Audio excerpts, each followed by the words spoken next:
eh, EWS (Early Warning System) itu biasanya mahal banget. Bahkan yang diletakkan di laut itu untuk tsunami Gauki itu ya harganya sampai triliunan. Bisa nggak sih kita buat yang murah kayak gitu? Oh, Kesiapan masyarakat untuk evakuasi itu jauh lebih penting daripada kita membuat dinding, membuat obstacle untuk menghalangi gelombang dan lain sebagainya. Masyarakat yang siaga bencana ini masih koma, belum iya. titik, belum selesai. Kita bagaimana mencari polanya, mencari tipologi yang sesuai untuk pendidikan mereka dan lain sebagainya.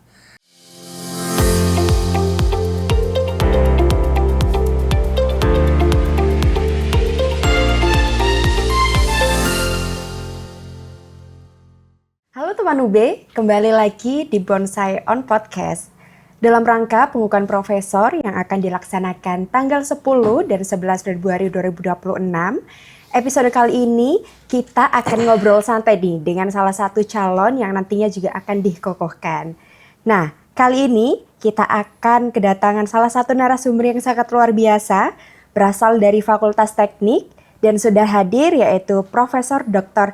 N. Fadli Usman STMT. Selamat datang Prof di Bonsai kali ini. Apa kabarnya Prof? Alhamdulillah baik. Alhamdulillah baik. Sedikit berbincang nih Prof, kita akan membuka dengan menanyakan bagaimana perasaan Prof Fadli setelah nantinya akan dikukuhkan gitu. Perasaan ya? Iya. Ya, teman-teman itu bilang, saya kok gak percaya ya? Lalu saya bilang, lah apalagi saya lebih gak percaya. Oh gitu ya. Banyak itu tidak berarti tiba-tiba mau dikukuhkan gitu ya. Ya, masih berpikir, kayaknya masih jauh deh, tapi ya alhamdulillah. Ya alhamdulillah ya. Sampai akhirnya nanti akan terrealisasi gitu. Nah rencananya dikukuhkan tanggal berapa Prof? Insya Allah tanggal 10. Tanggal 10 ya. Wow, luar biasa sekali teman UB. Nah, jadi kita di sini akan ngobrol santai dengan Prof Fadli nantinya terkait pidato apa sih yang akan dibawakan Prof Fadli ini dalam pengukuhan tersebut. Nah, boleh diceritakan sedikit Prof atau dikenalkan sedikit tentang pidato yang nantinya akan Prof bawakan. Oke. Yang saya tawarkan sebenarnya tentang model coastal. Oke. Coastal itu sendiri sebenarnya singkatan. Jadi dalam upaya penanggulangan bencana itu, kalau di BNPB kita menggunakan rumus hazard sama dengan resiko sama dengan bencana bahaya dikali dengan kerentanan dibagi kapasitas. Nah, yang sering diabaikan itu adalah kapasitas masyarakat. Masyarakat itu tuh banyak yang tidak kenal apa itu bencana, tidak paham apa itu bencana. Padahal beberapa kasus di Simelu misalnya saat tsunami Aceh, itu satu pulau tidak ada yang jadi korban. Oke. Berbeda dengan yang ada di Semenanjung Banda Aceh ya. Itu 200 ribuan orang menjadi korban. Ini kan agak kontras. Ternyata masyarakat itu sudah siaga dengan tanda-tanda, dengan kejadian-kejadian. Jadi coastal sendiri adalah siap-siagaan orangnya. Jadi si orangnya itu harus disiapkan. Oke. Dan itu harus disingkatkan kapasitasnya. Yang S-nya itu yang siaga, A-nya itu amati, Oke. dan L-nya itu adalah laut. Jadi kesiapan kita itu harus ada verifikasi. Kalau tanda tsunami itu kan ada gempa sebelumnya, itu yang harus ada yang memverifikasi apa yang terjadi di pantai. Masyarakat itu harus kenal tanda-tandanya kalau sebelum terjadi tsunami. Di Semelu itu mereka langsung segera naik ke atas bukit. Bahkan seluruh rumah mereka itu hilang. Tapi mereka nyawanya selamat.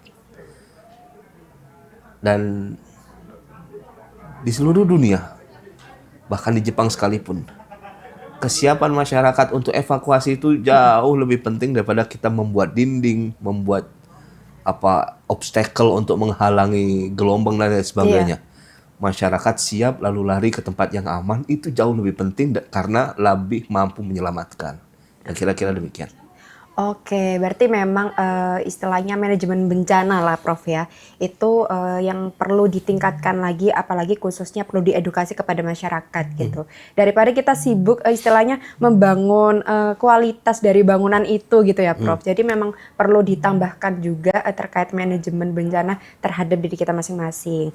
Nah, lalu Prof dari model Coastal ini apa sih yang sekiranya Prof ingin tonjolkan gitu, atau mungkin urgensi apa yang harusnya memang dilaksanakan gitu dari penelitian yang ada ini? Oke, ini kita tarik dulu dari experience saya sebagai peneliti. Oke. Jadi penelitian saya memang tentang kebencanaan.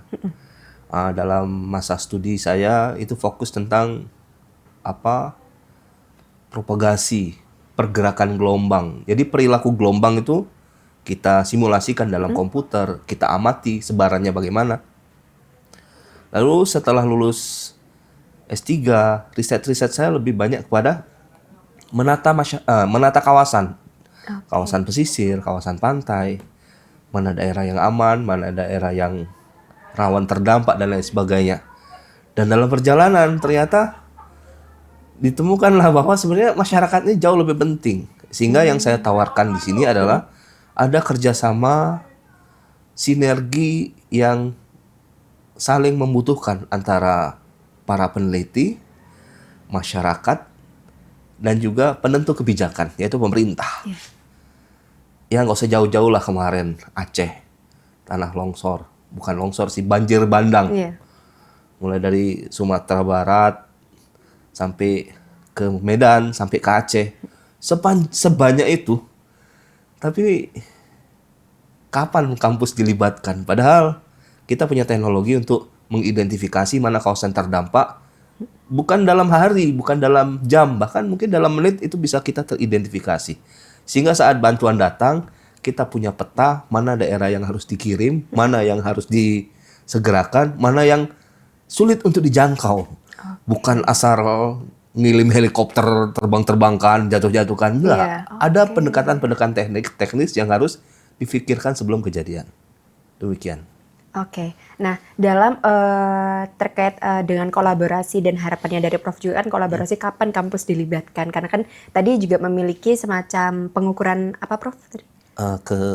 Jadi ada istilahnya itu kalau dalam dunia bisnis itu nyebutnya triple helix. Tapi triple helix yang ditawarkan oleh dunia itu masyarakat itu jadi objek bukan subjek. Jadi dalam triple helix yang pada umumnya itu ada kampus, ada pemerintah, dan pelaku bisnis. Nah, masyarakat di mana? Masyarakat ini konsumen. Nyebutnya seakan-akan Anda itu nurut saja, enggak begitu. Yang merasakan itu masyarakat, yang menderita itu masyarakat. Seperti demikian. Berarti lalu strategi apa yang menurut Prof Fadli ini strategis untuk dilibatkan juga masyarakat terkait pemangku kepentingan juga supaya memang hal tersebut dapat terrealisasi gitu Prof? Yang dilakukan oleh pemerintah sejauh ini memang sudah baik ya. Bahkan di level masyarakat, di level desa atau kelurahan itu ada istilah desa tangguh bencana atau kelurahan tangguh bencana kalau di perkotaan. Tapi ini memang peran support dari si penentu kebijakan ini sangat penting.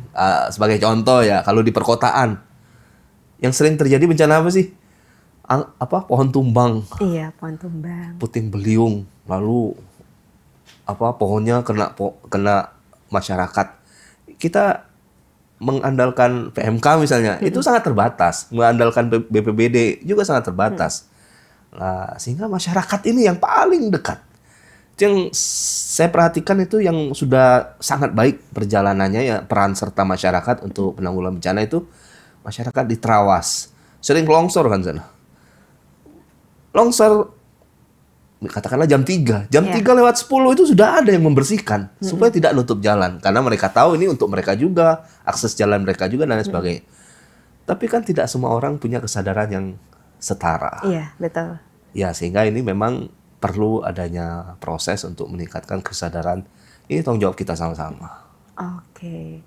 Berarti memang sebagai masyarakat juga kita perlu meningkatkan kesadaran akan pentingnya aware terhadap bencana gitu ya Prof. Karena dalam lingkup sosial pun kita juga akan selalu hidup berdampingan teman UB seperti yang dikatakan Prof. Fadli bahwa bencana itu memang harus istilahnya ada mitigasi bencana yang juga perlu kita terapkan bersama. Nah, lalu dari penelitian Prof. Fadli ini, hal apa yang sekiranya Prof temukan atau penemuan baru dari penelitian tersebut gitu? Kalau temuan baru, ada beberapa sih yang saya bahkan produksinya kepada alat malah ya. Oke. Jadi di dalam konsep coastal itu kan amati laut, Ya.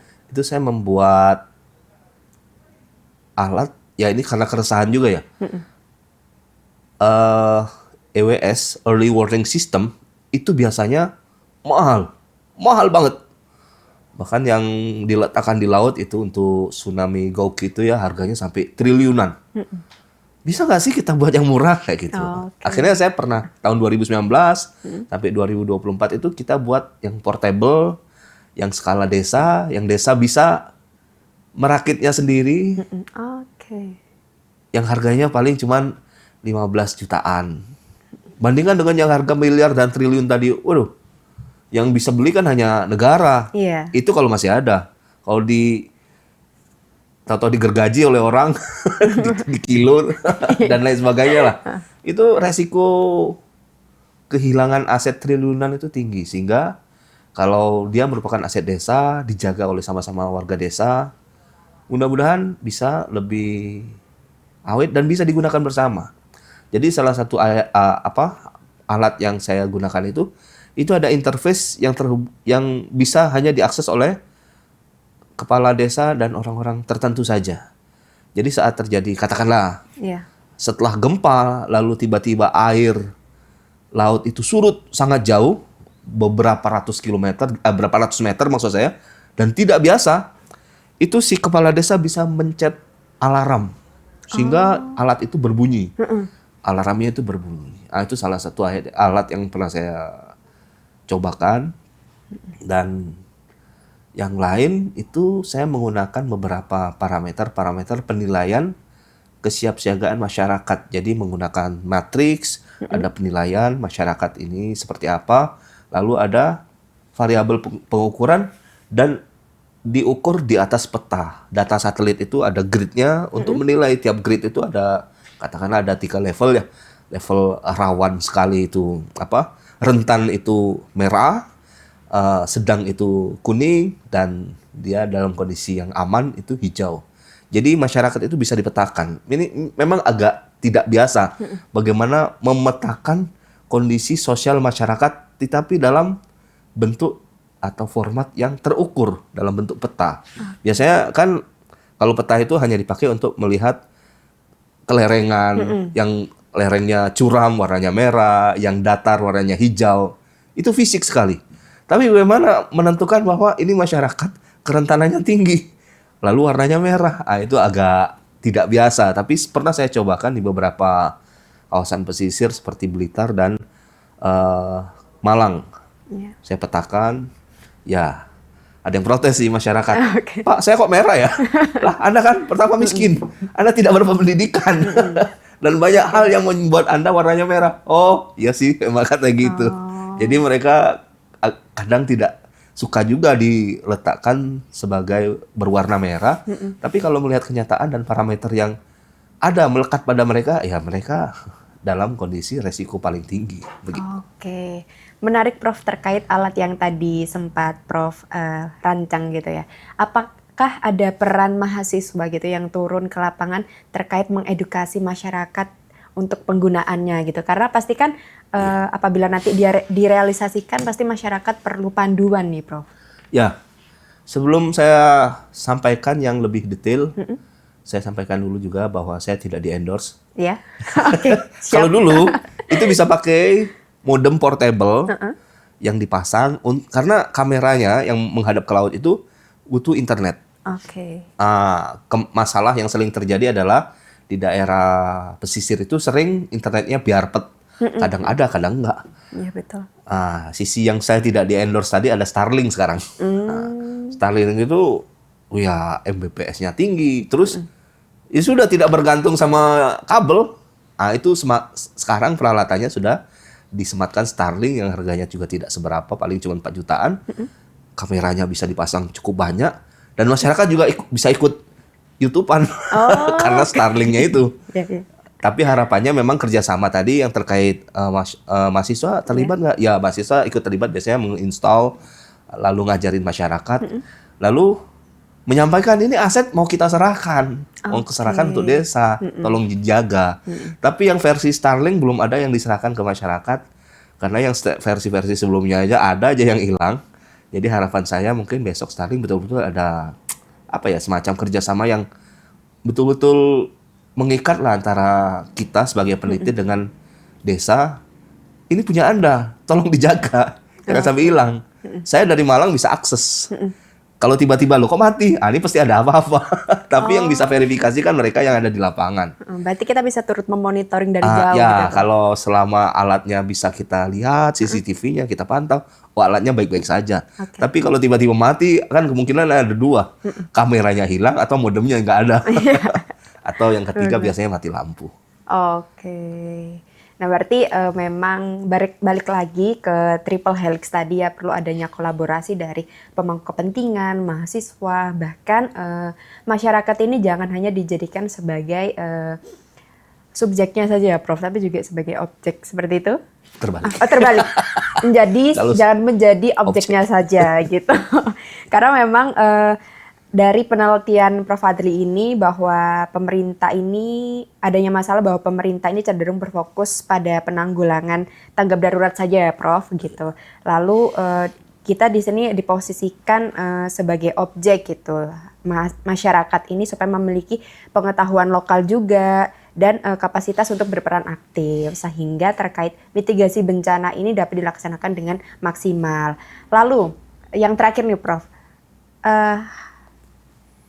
Penelitian yang Prof lakukan ini, hasil apa sih yang akhirnya memunculkan atau menjadi kesimpulan gitu? Pada akhirnya Prof, memang penelitian ini penting untuk dibaca oleh masyarakat, seperti itu. Awalnya saat saya di laboratorium di Jepang itu, fokus saya memang semua analisis yang menggunakan software. Perilaku gelombang, sebaran tsunami, kalau sudah menghantam ke daerah kawasan pesisir dan lain sebagainya. Tapi kembali lagi saya pahami bahwa ini yang paham hanya saya dan sensei doang nih. Ini masyarakat gimana mentransfer knowledge ini sehingga masyarakat juga paham. Anda berada di daerah yang tidak aman, Anda perlu ada kewaspadaan, kesiapsiagaan yang memadai, dan lain sebagainya. Sehingga setelah itu saya mulai coba mengklasifikasi masyarakat ini seperti apa. Baiknya mereka ini pendidikan tentang siaga kebencanaan ini, apakah dimasukkan kurikulum, apakah dalam materi-materi yang sifatnya pertemuan-pertemuan sederhana seperti rapat desa dan lain sebagainya. Saya pernah membuat komik. Jadi saya pikir ini menarik, masyarakat ini perlu nih. Ini kalau pakai komik kayaknya dibaca deh. Bentuk manga itu saya pernah buat. Ternyata sasarannya hanya kena di anak-anak SD SMP doang. Bahkan anak SMA pun sudah ngelihatnya sudah ogah-ogahan. Apa perlu saya format dalam video ya? Ini yang belum saya siapkan. Intinya masyarakat ini harus ditingkatkan kesadarannya, kesiapsiagaannya, kewaspadaannya. Karena kalau terjadi bencana, nggak peduli dia punya uang, tidak punya uang, dia penghasilan rendah, penghasilan tinggi, dia berpendidikan atau tidak berpendidikan. Yang sangat dibutuhkan saat terjadi bencana adalah kesiapsiagaan untuk melakukan tindakan-tindakan yang sesuai. Contohnya ada orang patah tulang. Kalau nggak ngerti ilmunya, seret-seret aja lah. Bukan patah tulang lagi, patah badannya udah. Karena tidak ngerti ilmunya. Saat terjadi tsunami, dia tahu mana sih tempat untuk evakuasi. Kalau nggak ngerti ilmunya kan apa yang terjadi? Seperti Gunung Merapi saat meletus, mereka evakuasi. bawa sepeda, di atas sepeda ada kasur, di atas kasurnya ada bantal guling. Semua mau dibawa, padahal ini menjadi hambatan untuk orang lain lewat. Sehingga harusnya disadari. Iya. Selamatkan diri Anda saja. Jangan bawa kasur, apalagi sapinya. Tapi itu hanya harta saya satu-satunya. Nanti ada komunikasi. Mungkin Karang Taruna yang urus atau apalah. Karena yang paling penting saat itu adalah nyawa untuk segera diselamatkan. Ya, sehingga yang dalam hal ini yang perlu saya sampaikan, penelitian tentang masyarakat yang siaga bencana ini masih koma, belum titik, belum selesai. Kita bagaimana mencari polanya, mencari tipologi yang sesuai untuk pendidikan mereka dan lain sebagainya. Yang mudah-mudahan ke depan akan segera mampu diformulasikan, khususnya tiap-tiap tempat pasti berbeda. Saya waktu ke Jepang, saya lihat bangunan-bangunannya sudah baik, masyarakatnya sudah baik. Ternyata masalah mereka adalah yang mau dievakuasi tua-tua. Karena yang muda-muda sudah pada ke kota. Beda masalah nih. Kalau tempat kami, yang muda-muda juga masih banyak di desa, berkarya di desa, tapi belum ada pemahaman yang sesuai untuk kesiapsiagaan bencananya.